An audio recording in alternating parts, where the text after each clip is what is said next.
Welcome. Sit with me for a moment. Still your mind and relax. Today we embark on a journey inward, a journey where we shall come to understand the sacred truth that imagination is the divine power within us. It is not mere fantasy, nor is it idle dreaming. It is the very essence of creation, the force that shapes reality itself.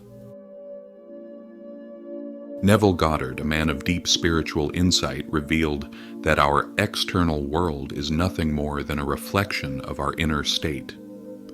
He taught that to change our circumstances, we must first transform our imagination. Imagination as the cornerstone of reality. The world we see before us is but a shadow cast by the mind. It is not the ultimate reality. It is the manifestation of our thoughts, our inner dialogue, our deeply held beliefs.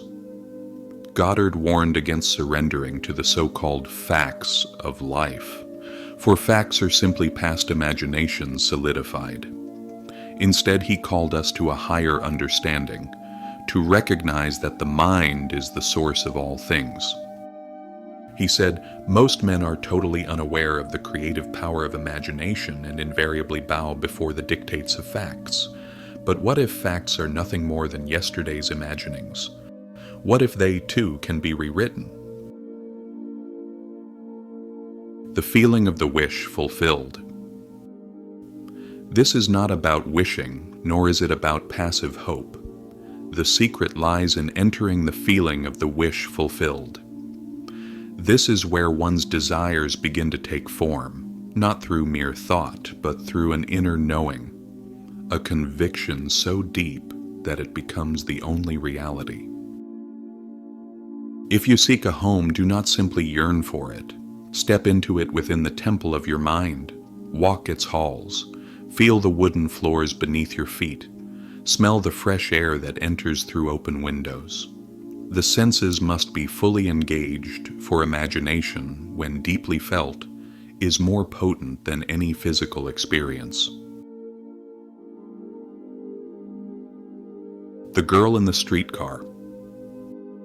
There is a story I share not to entertain, but to illuminate. A young woman lost in longing found herself on a streetcar on Christmas Eve. Rain tapped against the windows, and around her people reveled in festive cheer. But she was elsewhere, not in body, but in spirit. She did not succumb to sorrow. Instead, she engaged the divine gift within her. She told herself, "This is not rain, but ocean spray. These are not my tears, but the scent of the sea." She imagined herself aboard a ship sailing into the harbor of Samoa. And 10 days later, a letter arrived. An inheritance from an aunt she scarcely knew. The funds were enough to make her imagined journey real. A month later, she stood upon the very land she had seen so vividly in her mind's eye. This is not a tale of coincidence.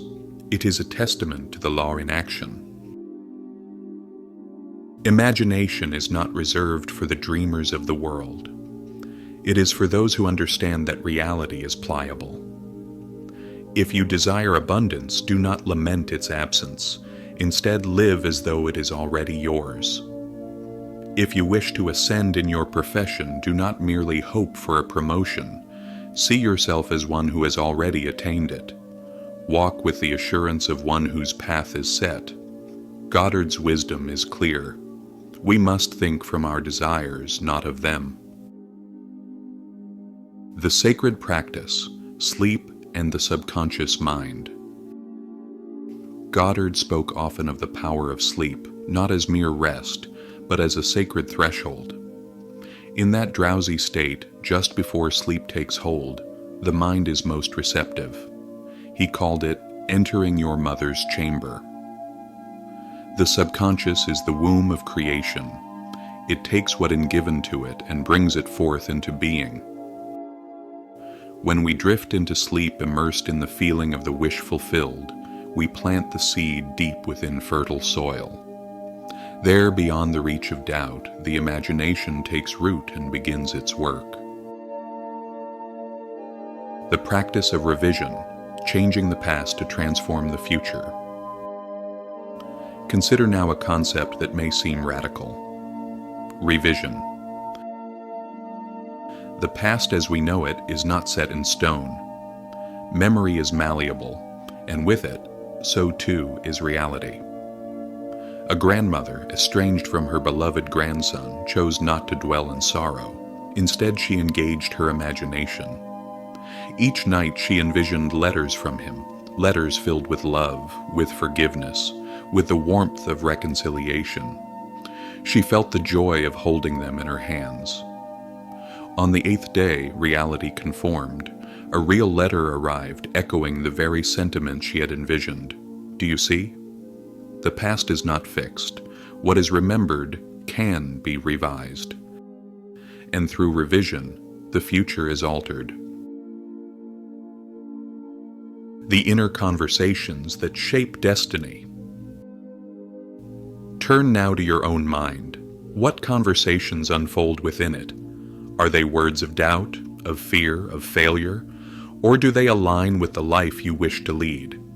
Goddard's teachings demand vigilance over one's inner dialogue. For what is whispered in the silence of the mind becomes the loudest truth in our reality. I do not promise an effortless path. There will be moments of doubt, times when reality appears unchanged.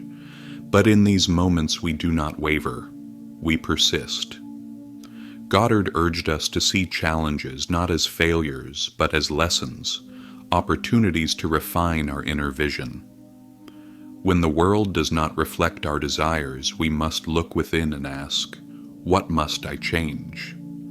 And then, without hesitation, we must realign our imagination with the truth we seek.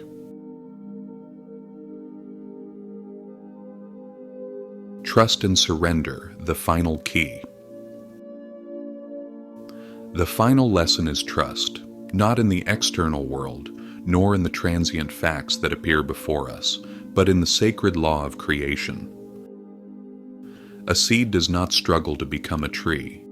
It simply unfolds in perfect time. So too must we surrender, knowing that what has been impressed upon the mind shall, without fail, manifest in form. Now I ask you to reflect. What is it that you truly desire? Can you dwell in its reality so deeply that it becomes your truth? Will you hold steadfast even when the world seems slow to change? Know this: you are the creator of your life. What you imagine with conviction shall be so. Use this power with wisdom. Use it with purpose. And above all, use it to manifest a life that honors the highest within you. Peace be with you on your journey.